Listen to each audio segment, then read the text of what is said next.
Pachi nakasimu jako sitati tuvenga walinya amwecha chato bakubye picha tachetande sechegwa chityawe cha izo kubya picha kubanga no mutima chatika. Yes boss. Yebana oyo muno yabulirawo munango oyo jali akwasaganya mpola mpola muwuliza ayimba just management yakyukamu nga bw'omanyi tebiba byebimu olina just kulemezaamu. Kati dulirwe tusoose afazali nkuloga ddala oli mulogo? Sini mulogo, just yali vibe. Afazali nkuloga yali vibe. Wali otegeeza ki vibe olukulinyanga otandika kukola kyolowooza? Kubanga music is art. Stegera ate akayimba kyasinga okunyumirako yali beat koza season aluwandika oluyimba olimba Ronnie yaluwandika producer Ronnie. So bweyampa akayimba nasoka nenkagaana by the way kati wenakabona meet onana kukola ne Jeff na nakagaana ngane gendo okoleka na kayimba mpulira kana kayimba kakabi nengana era ne waitawo mwezi nangana egwe olimba walukoze nengana lukoze nenziruka mutone ndukola muna ebyatandikira ngendo la oluyimba ngalukubiddewo. Kati yoyo yennyini gwe tumanyi gwe tutegeera gwe twaliga gwe bayita Grenade Officer ye mugenyi waffe amanya gamatuufu zokuganya? Amanya gange bampita Ndugwa Deus ne Dira Lugave. Kakati Grenade dyavaawa? Grenade eri linnya Big Eye yalimpa. Nabeeranga waliwo ebiseera nabeeranga ku street nga nakaminzaani ngakyabeera ku bbala nga ne I was a street boy. Ngambera nnyo ku streets awo ku mabaala awo ku ole bala gye bali bayita Amnesia Simanya Rouge kati nabeeranga nnyo nga nakaminzaani nga mpima abantu nga buli ajja mupima nampayo olukumi 500 nenga abamu bampayo sente zimalayo nenga bwe ndaba omuyimbi ku ekyo tukyali kyakuyimba nga bwe ndaba omuyimbi sikuta. Kati omuyimbi gwe nasinga otawaanya nnyo yali Big Eye. Ate misana na kiro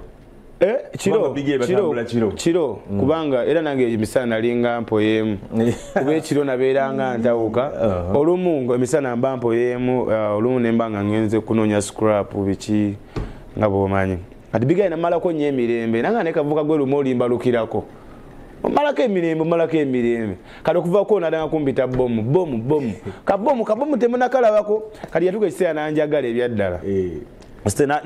Nawulira nga buli wajja alina okundabako natuuka ekiseera yantwalako newuwe nembeerayokko yazijjawo ku bbala nantwalako ewuwe. So that's bwe yatandika okumpita bomu nengendako ewuwe nembeerayokko donzera nansasulira essomero bwe bansasulira essomero nenzirukayo kuba ebyessomero ali sibyagala.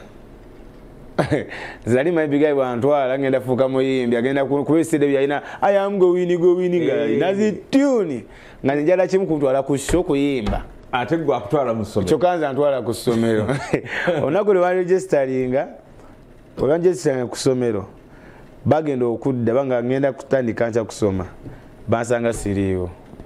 So bwe navaawo nenga netandika nengenda ekamwokyeyo bwe nasangira gaye bamuyita Mavo nankolera akayimba akasooka simu baka video akafunye waliwo ka video awo my first song ka video era uje kali awo tugenda kufuna nampandikira akayimba nenkayimba naye okuwandika akayimba yanga nolongosa studio ye for 1 year nalongosa studio omwaka neguggwako gwokubiri neguggwako nanzijukira nanga nayo wayi amaleka koleyo kayimba nakoya kayimba nenkayimba bulungi. Akayimba okali kannaku nnyo kekakyusa obulamu bwange nali ebiseera bali bampita Mosdem kamwokyao ku Chelsea wansi baza Chelsea.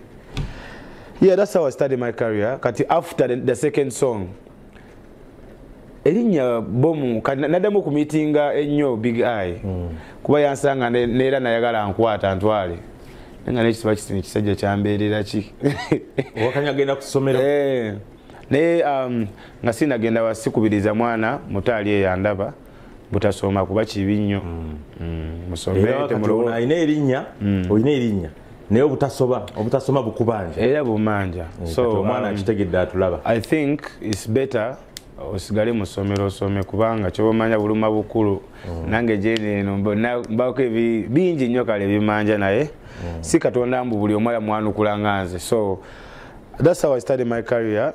But atandi bwe nafuka serious ku music erinnya bomu nendiza mu luzungu. Akitegedde Grenade. Yeah, netandika okuyita Grenade. That's how I got that name. Kati naye ate ogenda otya ku street? Ku street banza Lyantonde. Lyantonde. Ku street abazadde be bani? Muzadde wange mama wange bamuyita Nayiga. Nayiga Scovia. Ate tata? Tata wange bamuyita Moya Steven. Jebali. Moya Steven. Moya Steven. Moya Steven. Kati tata wa tata wange Katende. Kati sibimanyi nnyo ngeri gye naveeyo nga ndi muto kati Moya Steven simanyi gye bigwa. Jebali. Yeah, Jebali. Toddangayo balaba nti nzirayo ne mbalabako. Kale lwaki tobiyitegeera? Kale obudde bwabyo sibulina. Oliwadde simanyi kye kinyamba kubuza tata wange bwajjawo erinnya Moya. Just bujjajja. Obujjajja bwange mumanyi, obukojja bwange mumanyi Bangabi. Sibe bamama, obukojja sibe bamama. Tata wa tata wange bamuyita Katende. Kuba ye yaliwo namulabako. Lugave. Lugave. Kati tata wange ye simanyi oba Steven beddira ki? Eryo Zungu. Eryo Zungu ate Moya. Eryo sirimanyi. Kati ndowooza ye Katende. Nga tata wo otebereza mutebereza. Era atebereza butebereza kuba saakula naye. Tata wo? Namulaba bukulu. Mulaba is my friend, is my good friend. Nga tumanyi linnya lye? Sirimanyi kubanga nze neekuza. Kale. Naye nga kale sikiwanga budde naye kondaze mbu kiri important oluva wano ngenda kigobako era ajja kudda otya eyo okuggyeka mwokya mu ghetto? Gundi omukulu Kamiliyoni oyo ajja eri Antonda awo kuyimba. Kuyimba abuuza bana njagalayo obumiwa naye n'obumiwa wano nga bwe tuli awo evako twalisibye dda evako muli awo muguumise tuguumise awo mubeegomba mubalengera batukubye dda ekikono naye nze nali ssebo kasajja kajagujagu ekikono ntegeeza nga babaganye yingira munda batuga ku woteeri we yali ali mwagala mumulaba ffe twagala twazze tumutandikire ku woteeri nga tanagenda ku show abuuza naalina obumyu wano konze yeze mbulina oyagala bumeka konze yetayo bubiri konze kale nziruka nalina bosi wange awo ng'olumu njiribamu kale okubeerawo kuba era by then ali mbeera naye navadde ewaka nga mbeera wa muganda mama wange ositegeera kati mezu nga nagaayawo gwe njiriba naye era twatunda bumyu nengina nembojjayo naye nga simugambye teyaliiwo neŋŋamba omuntu eyaliwo nga waye bumyu bututte mbweyazise naye nkomudeta ssente neŋŋenda nenfuna obumyu obwo nembutwalira Kamiliyoni nemugamba ebbeeyi naŋŋamba kati omanyi kyokola kati koli kyali wange nasooka nanzija eri mubali bakaceere nansembeza wano nakati goli mutabani wange kwagadde oli musajja nankuba ekikopo awo kale kyayingira nensanyalala sente wamugamba mmeka obumyu waliwo ebiri kale nze namugamba yakuwa mmeka naye bwali bwakiwayawaya ate yampa yadde 5 kugira Kamiliyoni bwampa obumyu bwange obwo n'abuwa jebbi n'abusa mu kigaali wali bwamala obusa mu mmotoka aŋŋamba kati nga nange kyenjagala kubeerako awo nabo sente zeerabidde awanti ate netugenda mu show bantute mu show tampa sente zange tanazimpa kyalugeroza okulaba show kati bwe yaziva mu hoteeri nzijukira bwe yava mu hoteeri namugamba kati waye muzeeyi okoze otya oyo mweta ajja alaba esho azokanda twakakundaba nga nyimba ne bantwala mu show nendaba show nagenda nziruka ku mulyango ne banyingiza nayingirira bwereere simanyi oba sente z'obumyu yali nasasulamu mulyango baali bayingirira sente mmeka mu show zaali oba 10 mmeka yali kyolo sijjukira bulungi naye yali kyolo ebintu byokyalo mwaka kijjo I think I was like 6 years. 6 years? Yeah, 6-5 there. Gwine emyaka emeka? Essaawa zino ndi mu 26. Otegeeza myaka 2 egiyise? Nali mu 7-6 there. kati wayingirira emitwalo ena mu kivulu gwe kyomanya omusajja oyo nze namutya era ye kamiliyoni kyobomanya olwamala show bwe tuti kubanga yakuba endongo nensimagira nosimagira ng'onyumiddwa ki mwana nali nkooyo kubanga kuva ku masi nebakako obwedda ninze mukulu mulabako bulabi kyokka kyali kimmala naye nga neerabidde nti waliwo abammanja kati shobo yaggwa shobo yaggwa omukulu yayingira buyingizi vaani n'amyansa gwe n'okola ki genda ovaayo ng'ate nagwendabako ow'essente wamugamba otya obumyu nkujjira kati soke tuwumulemu tukomewo emboozi ya guluneti eyinza kuggwa amaloja atulaba twatandise dda naye sooka omutulage wano omuntu amala bulungi twamaliriza wali mu kuwummulamu ng'atubuulira akamyu naye kati ogambye olina luyimba ki nawo oluyimba baluyita ekiwoowo ekiwoowo ekyo manyi kikulu nnyo tovange baka nga teweekubye ekiwoowo okitegedde ekiwoowo bulungi temuli kuwemula kwonna temuli kuwemula video eri clean video si official video it's a brief one but it's a beautiful one katuwulirize ekiwoowo tudda akamyu ako masitole eyo mpanvu etaaga ennaku bbiri ekiwoowo n'ennaku bbiri zowa tezimala homie leero nkuleetedde distressed tune ensolo zonna ne baboyizi bange gye mugenda okuzinirako kuno mulembembe tulya bibubusi birengenge ovimbo kyesite nga tokubye kiwoowo tosalako site nga tokubye kiwoowo kiwoowo kikube nga deyire rutini kiwoowo kikube naawe muzeyi mutini chiwowo everyday kati tunabati chiwowo everyday kati tunabati chiwowo kikube ng'ogenda okusala zijjini bu distress cost ng'abanaddiini osaleko site ng'abasalasini 20 inches wansi ng'abatabuliki shades for confidence wali wonna biteshatse ninnya ebiwedda abenkobo gonna bebitege eno distress muve mu butebe tosagasaga kobe lukebe dansala kuba bwentele chiwowo everyday kati tunabati chiwowo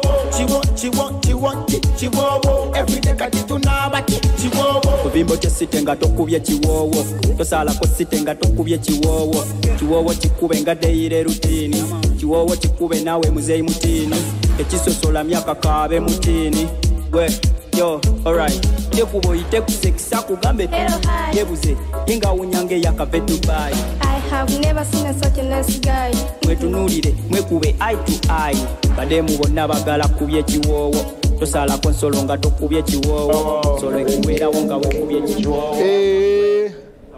awunyange yakava Dubai manyi kiwoowo ekyo era nga wenyingidde wano era olabye abali ku kamera bonna musanze gabayiseemu kiwoowo musajja awayirizaabo sekulimba nalabako wawumuka ate aliwo Makereri yaliyo teyakoze yadija webale ina bagamba bano bayintani ekiwoowo ekyo kikulu nnyo baba basoma kwata kamera wano Josephine senior olaye ekiwoowo ekyo kikulu nnyo tovanga ewaka nga tewekubye ekiwoowo mazima tudde kamyu akadimadde okunyumiza enti kamiri bwamala oyimba abwaka n'agenda kati bwagenda wamugamba otya owa ssente tutandikira siddamu namulaba paka kati owa ssente oyo nanyini bumyu ye namuluma era nsonyiwa nakuluma naye nali sigenderedde wekweka otya ngaate mubeera sekweka kamiliyoni we lwavaawo yali adda kyazanga zalinga saawa 10 awo ez'olweggulo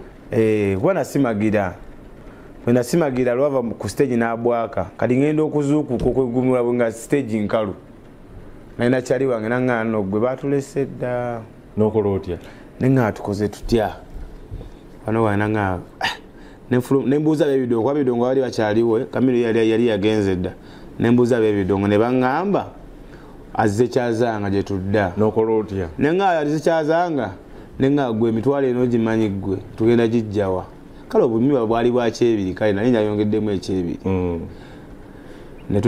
nemuga kati olaba zengeze kyazanga ojja tojja nanga asijja mwana kuba kali katonyerera naye nga mpulira obusungu naye nga nakasaati kasobola kunziba bwatuuka ekyazanga bwenatuuka ekyazanga twatambulawo okuva eyatonde paka kyazanga twali wakawungeezi ssaawa nga 12 awo Kamiro lwatulabako bw'ata nabawadde sente koze mzee tonna tuwadde bibiri mulimba akasajja ako kayaye bana kati ne katuwe bbiri ssebo tusoke mutufune ekyokulya soko bawe bbiri abafune ekyokulya musoke mulye tuli ffenna ne kaddayo mu ruumu ne tubeera awo ne tulinda ne batusindika eri ssebo endongo gyegenda okuba ne tufuna ebindaazi ne tulyako ne tubeera powa kale anti baddamu mulaba obusungu bwana ne bugwawo obusungu bwana ne bugwawo ne tumusonyiirawo ne kana kasajja ssebo kadujjukidde ne tufuna ebindaazi awo ne tulyako after endongo netandika nekaaba mukivulu ati awo kati twalaze dovimba batumanyi tuline kamiliyoni naye twavimba omusajja olwamala okuyi kamiliyoni yakola ekintu kyekimu n'alinyirawo vaani ye yali mu drone kamiliyoni agende Kampala nemuzaako ki nakaaba amaziga neŋŋamba ono omuntu nemugamba naye omanyi ggwe ono omusajja asaaga kati nentandika kubanja ate babidongo nembakabira amaziga nga bo babimanyi ebyobumi baali babimanyi kati Walugayi Trevor yali bouncer wa Kamiliyoni ye yali akyaliwo nagamba busuule ne bagamba muntu ali wa Kamiliyoni apesede zange wasizo muzimpe nagamba busuule eyo ne batusuula waggulu ku bidongo waggulu neŋŋanze ngenze Kampala kunona sente zange kulole ebidongo kwe najjira nempewo yatufuwa ekiro ekyo mwajja kiro twajja kiro ntuuka ekatwawo ate we yatuleetewa ebidongo tatufudde ate bakozi mugawaye tutuuse Kampala Wakamiri aliwe Wakamiri yewa nange nabalagirirawo omwezi ne guyitawo obwokubiri ne sonnyumirwa musajja atufudde bawo ne ngamba gwe twajja kulaba Kamiliyoni naye tufudde bakozi olwo akakolera emyezi 2 gigenda mu 3 nze nembiko wayunga manyi ngenze nakera ku macha zaleera saawa ngemu netandike kubuuzabuuza ne bandagirire wa Kamiliyoni nga tubeera katwawo waggulu kutaawo waggulu netambula nenga boyi wangu yali abeera Nyanama yali abeera Nyanama kujja ku Freedom City yali abeera Seguku yali atuusa Seguku wamanya emyaka 2 sijjukira nti emyaka 2 Seguku gwe kyobamanya gwe bali emyaka nze saasoma 2-5 kati gwe yasoma bala bwanga emyaka 2 bwe twagibaze yali abeera Nyanama awo n'avaawo n'agenda Seguku kale whatever the case kati bala Seguku kaloba Nyanama ogenze gwe bala kati tuuse Seguku ssebo kajja ssebo twatambula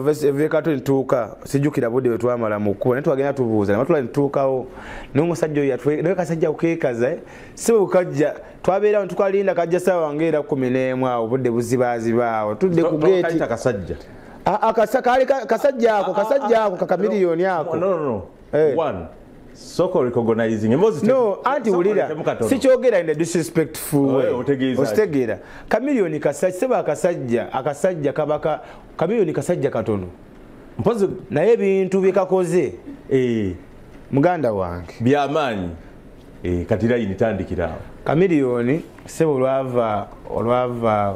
olwajja bwati tuli ku gate yawe njala etukalakase okuva ku macha yali mu BMW nga ngekivira akitadde nga yeetadde ng'endongo atadde yali ataddemu balizibye tubangulula ng'endongo eri rawundi Kamiliyoni n'ayingira gate naye olwatulabako ssebo omunigo oyo ssebo teyakola yadde bwati yasigala bwati ne baggulawo gate andi bw'abajja gate bagigulawo akyayambuka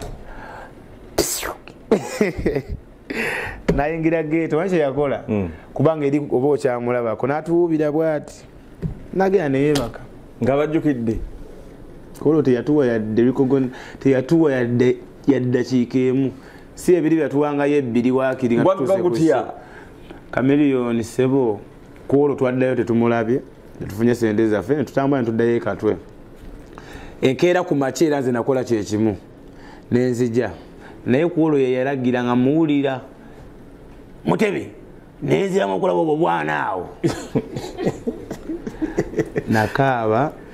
nakaaba nenkolima netambula neŋŋenda neŋŋamba sidda katwe kati awo haso we yatandikira kati awo n'ogamba sidda katwe sidda mukozesebwa ate sidda mu kyalo welcome to Kampala mukwano gwange ye nanjawukanako naddayo katwe kati awe natandikira city naye nabeera around there nasooka nembeera keza naawo for like a year kuba ya Chameleone we yali akolera gym yali akola mu gym ebiseera ebyo naye ng'aba n'eggaali sebo nga nyimirira eri omengo wakana kali eri nga kakutunuulira bwe kyokko sebo Chameleone nga alina ssente zange naye sebo nga yefula atandaba nedda kati tutandika olugendo lw'e Kampala kati awo tuconnectinge we twasoose okunywa big eye bwakutuuma grenade ng'olina eminzaani yo gye twasoose ng'ogenda opima abantu mu Kampala ate ekyokubiri muli nga tonatuuka eyo sooka ndowooza weebaze Kamili kuba singa teyali Kamili tewalivudde mu kyalo sandivudde mu kyalo era singa tetukumanyi singa temumanyi ge mazima era Chameleone kwebaza nnyo kyenkusabira kyokka Mukama akwongere obulamu weyagale in a good faith kubanga nze byenkufunyeemu bannange kubanga nange kankubulireko nave waffe nga ndikyana nange najja kunzijanjaba nga ndi mulwadde saddayo buli lwenaddangayo nga ndwala n'olumu ne nwerwaza banzize e Kampala nange nendaalira e Kampala bali bakudipootingege Kampala okunza mu kyalo okudipootinga poliisi ne bakudipootinga okuza ekifuba mu kyalo nze bandipootinga emirundi eki nga bakuza mu kyalo lwaki poliisi ngenkwata ssebo kuba nali kaana kato nnyo nga sebo bansanga ate nga ndagira ddala nakava ewaka okitegeera awo bwe naviire ewaka mine ngamba kati ntandise haso nagenda nembulira enate kuba natambulanga butambuzi nembulira enate etaawo mu paaka omupoliisi nankwata nambuuza obeerawa nga sinayiga bulungi kulimba naye nga navudde lyantonde eyo maama yandesse wano mu paaka wano naye nva lyantonde kati ensobi gyendakola kumugamba gyenva nanga kaana kwenkole nansuula Kameme naga ono mutwale mpaka lyantonde waviira mutemu mugiramu wantu wonna nentuuka eryantonde ne banzijamu nenfuna akalima awo kokufuna kokutambuza obunyama netunda obunyama awo nze nasooka okufuna mukama wange anti teyandabako ku baasi esente za mukama gwe watundira obunyama nazibba ye transport gwe nakozesa nenkomawo eri e Kampala kati naye bwana nalina kisiraani natuuka e Kampala 2 days era ne banzizaayo bakwata batya kwolwo oba kyekyabaawo nagenda neneba nensimagirira we sirina simagirira nali awo ngo olaba bw'ove nateete ng'oli kumpi tuuka wali bubbondi awo nsimagirira ku mulyango gw'omuntu ankwata oba yali azze kukola kyekiro maye bagagagaggawo beezunzabondi ki olaba house wano nga ovudde nateete ng'oli kumpi kujja mu ndeeba ekikuba ekyambuka awo ku kyaki eya Pastor Jamada somewhere awo sijjukira bulungi naye that's the area we nali olwo ebizimbe bya Samona bingi kali nasimagirira ku dduuka ly'omuntu awo otulonde nali nkooye kale yali lya Samona naye bambi abakuumi bangi yaddamu nandipootinga yankwata nantwala ku poliisi nangamba naye kanakaana kale nga yakunnyamba kuba nze nali simanyi kulimba nga bagambirawo navudde lyantonde maama yandese mu paaka kati nga yekyayinza okunkolera kunzizaayo kolo bakuzaayo batya era yanvuga straight n'ateera ku taxi nabagaa tavaawo awo mu budde obwo taxi nga zitwala Kameme bwerere Akameme ako kootya ate yingini eba wansi bweti muganda wange banzize lyantonde era bwatuukayo kwolwo saatuukayo naviiramu bayitayo batya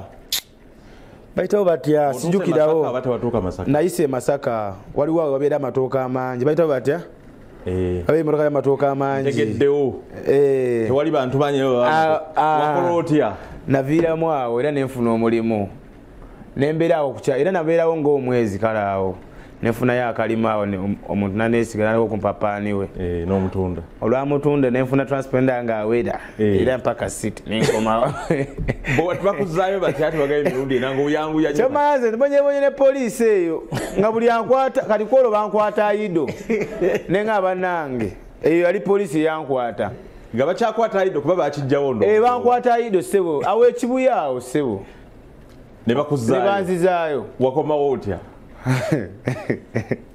kati ogenda tujabuliramu nkubire we nakomawo naddayo wa maama wange muganda maama wange natuukira mu kibbo Natugenda mu kibbo. Nabba mu sente z'ekibbo nenvaayo. Mazeemu ebyo nga tozitya? Ate nga nzitya kizali mbimanyi ebyo. Nadda sente za kibbo nezire site. Okuva olwo kale siddangayo kale. Kati n'osibira mukamwokya. Oba ekibbo ekyo kyekyavaako bino bye bakugamba ku bakyala abakuzeekuze nti obaagala nnyo. Nze kale munnange sagala basajja. Sijja kulimba kuba ndi musajja. Okitegedde? Naye bituufu ebyo bakwogerako? Ebiki? Tokiwulidde? Okubagala abakazi abakulu. Simanyi zikyema abakazi baba bebamu. Mukazi aba mukazi. Bw'ofuna gw'oyagala nga gutambula naye just abo abantu waliwo abantu abatalina byakukola. Balumwa. Balaba omwana akuletera ekiwoowo buli lwava ku nnyonyi kati nebakusibako ebintu. Oba okitegeera. Balina bakubalidde ate nga basirebu. Naye nga nze olaba si bwendi naye nga kyemmanyi ndi musajja ate siri. Oba okitegedde. So and I'm a proud man who I know mukwano. Kyekituufu. Yeah, so abogera kale ndi muto naye era sebo mba no sajjalata.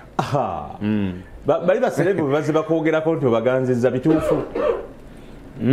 Baserebu be bakugambye nti yaganza. Ebimu bituufu ebimu si bituufu. Kiriwo ekituufu mu bonna be bakwogeddeko. Sigenda kumentioninga naye nga gwe kyobamanya byonna byowulira ebimu bituufu ebimu si bituufu. Kale. Kakati oluyimba luli wagambye otya olina omuwala gw'olina oluyimba ne Pesh Melon baluyita Omala. Pesh Melon sooka ojja wano okuspeed tusampulinge basoose okulabako Pesh Melon kati sooka tufune oluyimba Pesh Melon baluyita Omala. Baby, you're my lady, my baby, my lady. Kwenini Omala, Omala, Omala. Song. Thank you. Nyenyo ononga simumanyi. Ate nga ayimba bulungi. Bulijjo obeera wa? Bulijjo mbadde nsoma. Osomerawo? Nkyasoma naye mbadde mu high school kati ndi ku university. Gwani? Nze Pesh Melon. Lw'osoose oyimba? Nakatandika oyimba. Ndabira ddala fresh talent. Wamusanga otya omukyala? Namukwano gwange bamuyita Mosh, promoter we London eyo. Mosh Ends. Yasooka okuntwala London show yange yasooka. Netufuka bamukwano kati nafuna ekirooto kye munnange ngayagala kuyamba ku bayimbi. So bwe yaŋŋambako ono omwana ate nansindikira akayimba waliwo gayi yakawandiika nakansindikira nga kalungi. Alina omwana ng'ayimba bulungi neŋŋamba let's do it. Weeyogereko munaye abantu bakumanye ne gy'oliko yeesinga obunene mu ggwanga ate oli mukyala kati awo. Abalayi ba Bukedde TV abalungi mwasimutya amanya nze Pesh Melon. Ndi muyimbi wa ggwanga ndi muyimbi muto. Nakatandika oyimba natandika last year. Ninayo obuyimba bwange 5 EP. Bagita then nanoluyimba olupya ne Grenade Official. The video is out. Ansoma ku university mbeera mu hostel. Somera ddala munnange. Nkyasoma. So okyali mu bazadde? Nsula asula mu hostel. Anti ng'era kyana kya mami. Nkyana kya mami nkabeera tebammanyi. Nti bw'owummula odda waka oba owummulira mu hostel? Bwe mpumula nzira ewaka bwe mba sirina kati tuli mu holiday engeri gye tuli mu ku promoting olimba basobola beera waka kati tusigala ku hostel. Bakulaba tebakola obubi? Abazadde bange mama wange omulungi kwagala nnyo. Ali mu kukulaba tolaba? Ate obutamwogera gwe obadde omusse? Mama wange kwali nnyo mutumiddeko. Ate taata? Ne taata nkutumiddeko. Taata ng'ozisikatira. Taata yabba piki. Ne taata nkutumidde. Mama, omaze byagala okwogera bikuwedde bantu bali tukyalina eggulu ledi emboozi eri empanvu. Nze ekyamaanyi tuyimba lwaffe ne Grenade Official Omala. Beera nebisigadde era obirabe bulungi obitegere Grenade. Tuzze wali kati otuuka Kamwokya Bigai twamusoosa okumunyumya akuwadde erinnya Grenade. Ate nga kyali Kamwokya naye sina meeting na Bigai. Awo nga nzunga ensi ekyantambuza. Katunyonyole mu ghetto omwo. Ki kyotalerabirayo? Mu ghetto omwo yali good experience okulongosa studio eyo kuba na meeting agayi bali bamuyita Mavo naye nakati gyali akola mirimu gye thank you so much for your time Jewampa. It was great. Longoza studio yake ebiri. For 2 years nankolera kayimba akasooka. Kataga kayimba bwenatandika okukakola ki okuperforminga. Bwenamala okurecordinga natandika okuntwala mu bubaala. Waliwo balezi ezabeeranga ekabuusu eyo dancers okitegeere nga performinga abantu ne banjagala nnyo nga kuba kayimba kaali kannaku kale nalimba mukko nti abazadde bange baafa kuba lyali evvako okitegeera lyali evvako erimpisaawo kitegeeza abantu kati babiri betwebaza oyo gweyogedde ne Kamiliyoni yakujja mu kyalo nakuba e Kampala no bangi nnyo abantu abambeereddewo mu career yange oba mu jjane yange oba okukula kwange kiki otalirabira mu ghetto kyesirabira kyotanyumya nze ggulo okuteeka ku sheri waliwo yanyumiriza ebigambo naye kiki naawe osobola okunzijukizaako ku byakunyumiza ande byadde atugamba nze olaba nze nkulidde mu industry abo bonna abantu bemulaba abakabi kati baali bakyali bange edda abo abavubuka bonna bapresenta bani abakubeera ku zikamera bonna abasula ku street mu Kampala. Nasula ku street for 7 years. Nga tolina wosula? Yeah. Nga mbeera ku parking kaddaawo. Webeebakaawo bambi. Nga naawe gwobera mu Buveera? Yeah, nga mbeera awo nga ekiro nzijja nekwata minzaani yange ne tuddaawo era gye navanga okujja ku street awo ku bbaala kusiriki wano wapimanga abantu yeffe mbajjukira Ivan Semwanga nga bakasuka ssente ebiseera ebyo gwe walondako bampanga andi ze kale olaba nze kale nali neefaakokko nga bwe nfunayo ekiwaya ngenda mu diti nefunayo kuvako neneteekamukko sitegeera nze nali sirikale nnyo era ng'olaba nga nsobola okulimba ebigambo byange ne bituuka so okugaba abazadde bange baafa neyeeya sina gyensula naye oba olina wonteeka naye nga kale abatera okuntwala ewaabwe simalayo wiiki kuba nali namanyiro beera ku street naye natuuka ologayi bamuyita hype man nanneesibako nnyo kale naye nga kale tantwala ku ssomero kuba nali sibyagalira essomero kali nga kala nzikiriza yali kale kyeyakola kyali kyakabi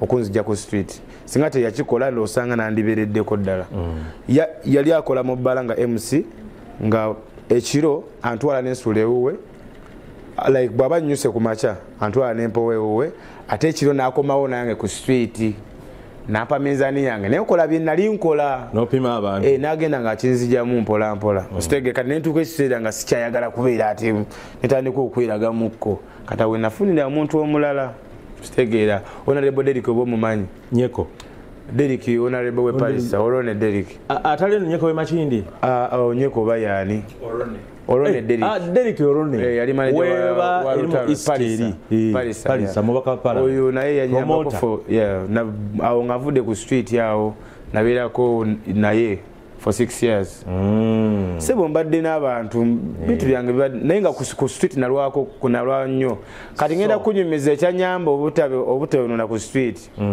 nageza kale okubba nga yetabuse n'omuntu gwe nasookerako okusala ensawo yankuba oluyise saddayo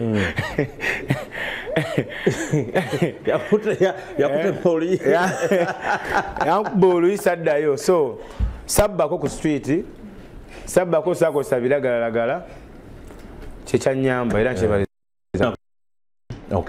kakati msiibule abakulaba mu butikitiki butono naawe basiibule gende njakweyanjula mu butongole bampita Grenade Official amanyikibwa nga Grenade Official ndugwaddeos era abafanzi bange kimanyi muli bangi nnyo eyo mwebale kumpagira mwebale kumbeereramu namwe bale ku movinga nange ku buli kinvaamu mu kamwa kange bemuwulira eyo beboogera temubifaako just tutambule butambuzi kuba gwanga bwe litambula naye nga mbebaza okumpagira n'okumbeereramu January tugenda cricket oval.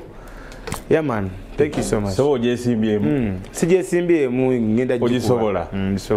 Kwolwo otwanjulire bonna bakuyambye ng'osookera Kamiliyoni. Ostegedde. Kamiliyoni yakuyamba yakusomesa hardware omwana omu omusomesa hardware aba better okusinga gw'osomeseza ne software. Era Kamiliyoni njalayo collabo ngeri strong. Just kulabisa wagira. Yakusomesa mwebaze nnyo musajja gwe even in private. Mama.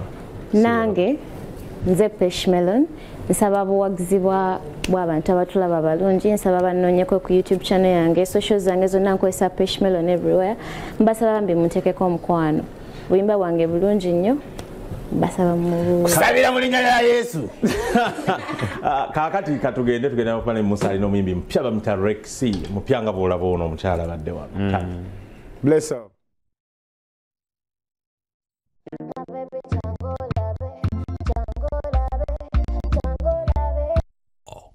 Ngaluwagiddwa Wazalendo Investments Limited tutunda poloti futi 10 futi 10 ne ika zonna z'oyagala okumanya ebisingawo jangu ku office zaffe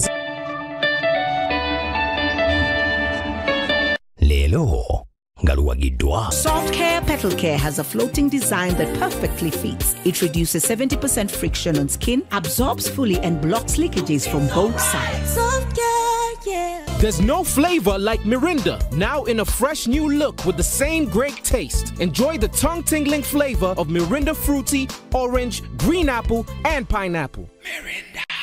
Women's Herbal Clinic ekola ku ndwadde nga okugejja n'okukogga mugaba oba okusala embuto ennene nga bakozesa butonde jangu ku Women's Herbal Clinic mu Kampala ku Shore House, Bombo Road.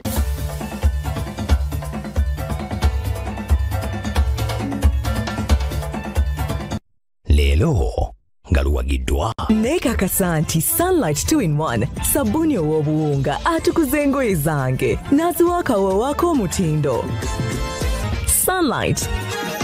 More than you Leero ngaluwagiddwa. Soft Care Petal Care has a floating design that perfectly fits. It reduces 70% friction on skin, absorbs fully and blocks leakages from both sides. Soft Care, yeah. There's no flavor like Mirinda, now in a fresh new look with the same great taste. Enjoy the tongue-tingling flavor of Mirinda Fruity, Orange, Green Apple, and Pineapple. Mirinda. Women's Herbal Clinic ekola ku ndwadde nga okugejja n'okukogga mugaba oba okusala embuto ennene nga bakozesa butonde jangu ku Women's Herbal Clinic mu Kampala ku Shore House, Bombo Road. Essaawa eno ng'ekutuusibwako.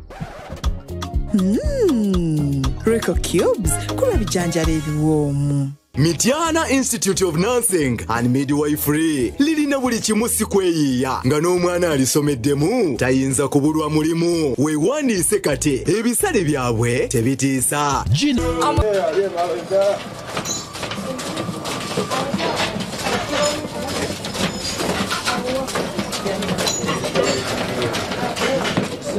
Okay, kubukedde TV1 kwoli amachaga olunaku olwaleero olunaku lwakutaano akyegeza wiiki tugimazeeko twebaza Mukama Katonda atuwadde obulamu atuwadde entunnunsi. However tusaasira baganda baffe abafiiriddwako abantu baabwe ng'olina omulwadde waka mwenna tuli wamu nammwe. Olunaku olwaleero nga olaba nina gyenkedde eno kirungi nnyo mugana wange si bayimbi bokka naye omuntu yenna omulamu okwekisasayizinga olw'ensonga badokita abasinga batugamba exercise is good for our health bwe kirina okubeera. Right besides me she's a beautiful woman muganda wange nga omulaba a hustler a ghetto youth muganda wange embeera bweti bwetambula tugenda kunyumyamuko naye olunaku olwaleero atulabe ekintu kino akitambuza atya akola atya okuba ebikonde n'agattako musiki ayina omwami ayina bizinensi ayina n'abaana ab'ekika baalabirira. Besides me ye mwana muwala muganda wange olina akayimba akanyumira ennyo akensanze mukolerako workout bakayita abeeyo andigo ani andigo andigo kiki genda parking ogende wakatuma andigo lwaki wakatuma andigo ati kitegeeza parking ogende you go pack up and go. Is it based on a true story?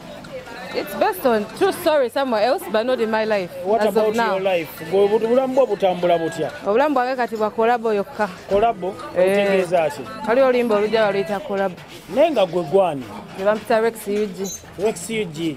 Obulamu bwo butambuza bwoti? Obulamu bwange butambuza mpola mpola Katonda ye mubeezi yannyamba. Okeera mu gym okola dduyiro? Nkeera mu gym okola dduyiro. Mba sinayo program. Nkeera mu gym and I work out. Then after gym, go home refreshing. Business ziba zinotamba. Naye ng'oli muyimbi? Ndi muyimbi. Olina ennyimba nga mmeka? Ennyimba nina nnyingi sijja gamba kati etandika okwebalira naye zaakafulumako sofa ziri ennyimba 2. Okay. Workout n'okuyimba bikwataganira wa? Workout is family because these are the people I work with actually. Mu kuyimba tugenda ne tutambula boxing bebana abantu benkola nabo. Yene gaali yo family yange. Si gaali. Si gaali. Sembereko musana wire. Ndibuduka nnyo oligezako gamba. Sibyagala ebyo. Ene tugende mu maaso bado ngambe eno egaali yo. Eno family yange gye nkola nayo. Bebambeererawo, bebanyambako ne mu system. Generally speaking omusanze otya. Bitambula oba? Bintambulidde naye nga music si mwangu. Yeetaaga olina ebirala by'okuwasaganya. Olina obugumiikiriza. Taddemu ne Katonda. Kati gova ku kino ogamba byonna kambireke ntandike kuyimba. Ani nyimbireko emabega ne mbivaako. Emabega watandike wava ku ki? What inspired you? I have the voice. Nze nina eriyimba. Ninamu creativity. And it's a calling. It's a calling from to me, from God. Olimba sibyagala. Ate tobyagala ge mazima, it's a calling from God. Kwegamba mwoyo yakulabikira. Nangamba tandika okuyimba. Nese ng'oyimba za gospel naye oli mu za kidanda. Era nazo zibuulirira. Paka ndiko oluyimba lubuulirira. Tobeera mu relationship ng'oli stuck. Olw'okuba oyagala beerayo. Ekiseera kituuka you have to leave. Tobeera mu eyo relationship ngeri toxic n'obeerayo. Genda vaawo. Naye ng'obulamu butambula. Obulamu bugezaako mpola mpola. Ngera bwe ngambe Katonda ebintu byange bikwasa nnyo Katonda. Tolowoozaayo kugamba nti music mutadde kankoleyo ekintu ekirala. Bwe nnaakatandika. Oli myezi mwezi gumu. Nseze oli bujji. Asiri bujji. Nali namuwummulamu kati namuzeemu nga bwe kugambe kati famire yakyuka mukuba oli nali nkola nzekka. Kati nina abanyambako. Kati muduwiro mubukola buli kanako. Tumukola buli kanako okuva ku Monday paka ku Lwokutaano. Olw'omukaaga balodi waka ku makya. Ku Sunday tuwummulamu. Leka tulabe engalo. Tekuli nnako. Tekuli. Kwa maama omuyimbi naye alina nnako nga mukyala. Kiba kirala. Nnako. Olina nnako. Kale tukyagenda mu maaso twakubukedde TV embeera nga bw'ogiraba. Wire abantu wano nda twogereko ne instructor. Instructor jangu omuliro omuyimbi ono bikola wire mbadde nyanyo background eri owa ekiri kitya sembera wano musembera yogera kiri kitya Mumbe zwalikola era tasuula lifiti nga omulaba. Gwani taata? Ampita Coach Devi. Coach Devi. Jimu yatulagita Key House Fitness Center. Key House chechi. Key House. Key House kyava mu kiyumba. Twali tulina we tukolera waneno nga abantu bajja bayitawo kiyumba. Naye nga afe abeerawo kituyisa bubi. Kati kiyumba ne tugijjamu ne tugifuula Key House. Bwe kirisebwa. Kwa nange nzize ne ntyamu nga ndaba ekifulukwa. Nengamba kigwa kitya kumbe brand. Waka amalayo. Eseza ennyumba tegenda kubwa plaster. Egenda beera bwe kiri. Teri mu lutowazi. Tegenda kuwandeka plaster. Tugenda tambulirawo. Tujja kutambulirawo mpola mpola. Enewe mbadde yakubuuza omuyimbi ali atya. Music omulaba music amutwala atya mulimu kyemmanyira omwetaaga ku workout nga yasuze mu ndongo kati awo mukola mutya awera wabeerawo program okusinziira nti manyi kyakola nti muyimbi omulimu gwe guba gumwetaagisa okubeerawo weyeetaagisiza wonna bwe mba nsobodde omukwasaganya nga taliwo mulindako ne tukola programu eddako kati omuyimbi aba yeetaaga workout omuyimbi yeetaaga workout alina workout eziri specific nti zino za muyimbi zino za mukwasi waki go zino za mubbi ono akola body fitness jasa akubeera fit yesobola biki kati mukozesa mubiri kubeera fit yenna kuva wansi mpaka waggulu kozi ne ka self defense kati wamukwata embadiya yerwanako ayinamu asobola asokandage musoko ono aba mukwatemu embadiya ngaganga wakutte embadiya kito bajja koppa obukodyo bubirayo wali mu time oyagala bayigiriza nga gye baba bankwatamu embadiya anyway jangu tunyumye speaking music yaga kola na bayimbi ki abayimbi ani gwandyagadde okukola naye kwanze bunamba lina njabula mu mbukyusi nga neyanziza nzize bukyusa goza mbadde mala budde buli kiku kye weetaaga njagala kola na batemuzi Irasta. Nanze ni mukwano gwa Lil Puzzle. Oya agirabeerayo. Njagala batte muziba bani ba Irasta abo njagala okukola nabo. Lil Puzzle tomwetaaga? Sinamwetaaga naye naba mwetaazi kasita nsitegedde. Yakunoonya. Kwani nane mukwano gwa omulaba muyita kibijjigiri. Nze nga siri sagala kyogera ne siri muntu wa comedy mungi. Oga bayimba bali mu comedy. Yo comedy. Ate Big Eye Star Boss. Big Eye sina kyemwogerako naye nga list nga bw'ogimpadde wena abantu sizanga mbeetaaga nakunoonya for now sugira tukitambuza bwekiti. Wasomako? Somako nasoma mugigi ki? Byonna nasoma n'omugigi nagusoma. Kale tudde mu bya sekiro akoma mu kirasi. Nakoma mu kirasi. Nakola business ad. Kumutesa wanu? Kati ate ova otya mu bintu byewasoma n'ogaakamyungira omuziki wadde waŋŋamba ekisekoli webale kunziramu nyambe naye tebikwatagana nendeko omulimu guli nenziramu kubonaabona. Omanya abakoze BBA nga ssaawa zino basika chapati. Nga basika chapati? Naye nga alina BBA. Kisoboka? Lwaki tekisoboka? Emirimu gye tusomerera n'abagiriwo kati bakyajagala ate wali abalala abajja olina okubeera creative. Togenda gamba nti kati plan yange olina obeera ne plan A mu Uganda olina obeera ne plan A, plan B, plan C, plan D paka ku Z. Nti eno bwegaana mbuukira eri eno bwegaana nkwata eri naye oba otuddeko emu ojja gwa eddalu. Nsumulula Sofana akataako ennyimba bbiri endala zijja ndi mufumbiro nfumba. Ku speaker eyo kuliko oluyimba olulala? Kuliko kolabo. Mwandikubyeyo oluyimba olulala ko kino oyita abantu ne tuddamu ne tuluzina wire as we are winding up for today. Ebyo mpola mpola magezi wali wonna it's a Friday so tulina obeera freestyle tulina obeera calm otegera tubeeyo eri waggulu tuddeko wansi wano bampulira wire maye ebyomuzindalo byatabuze tugende maaso. Kolabo. Kocha aliwa. Kocha.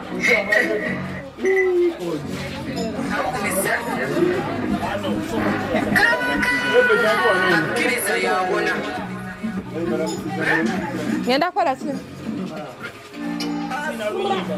Dulo oluyimba. Bogo tuwa dance next. Atuwe. Atuddawe yatuwadde dance. Hasla. Jango tuwe dance. Bane fede tulina mu dance. Tulinamu bikonde. Jango tuwe dance.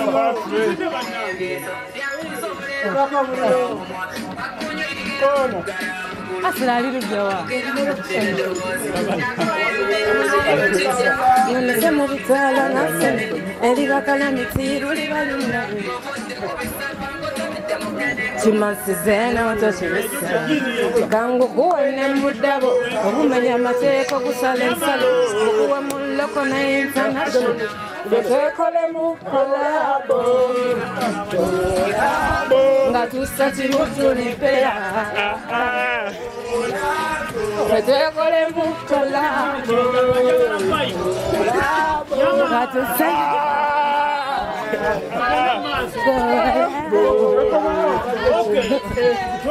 tweyanzege akazinda kadde kekyanze kazemu tugende maaso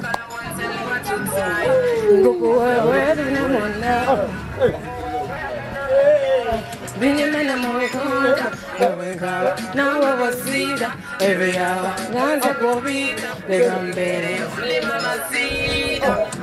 tangu kuwene mudabo okumenya mateeko kusala ensalo okuwe muleko Betekole mu kolabo Nga tusa kimu tulipea Betekole mu kolabo Nga tusa kimu tulipea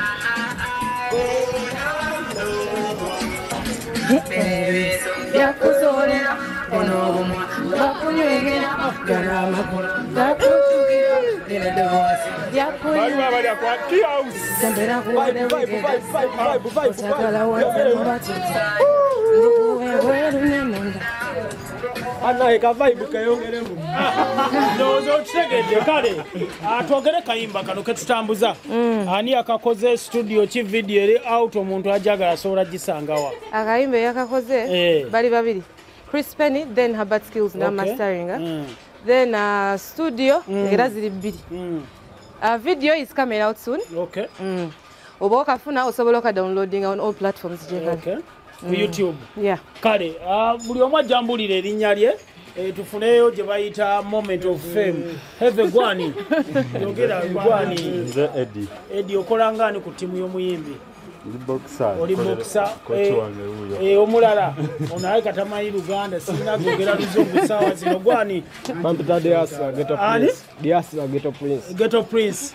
Kale kyakabi. Mama nakigudde. Olotya. Ni bulungi. Ngamba tya sebo. The bad girl just mazimba wangu. Mazima wangu. Yeah man. Straight out. Oli wakabadia. Ndi wambadia yingira muye nayo yingira. Batuga Gwani baba. Katumba James. Katumba kati gwasiba amasada gwakola ki? Gagasiba. Jango mulaba amasada mukiya usi. Gwani. Tourist. Oyina ndaga muntu gwo. Lwatega sigirina. Oli Musomali. Oli muki. Muganda pure. Naona bikanga oli aguddemu ekiro. Tunasobola mukola mutako polisi. Tweyanze ngowaye kiri kitya. Ali fit. Atono nganyize munyizi. Ewate watula. Era just ye vibe yange. Nekono metesesa. Nenga gwani. Amanya gange bapita Red Aya. Yeah man, straight away. Okay, kulabya oli mu okanyuga nyozi shadow. So kunkanyugire mwako one more time. Ndozo kitege.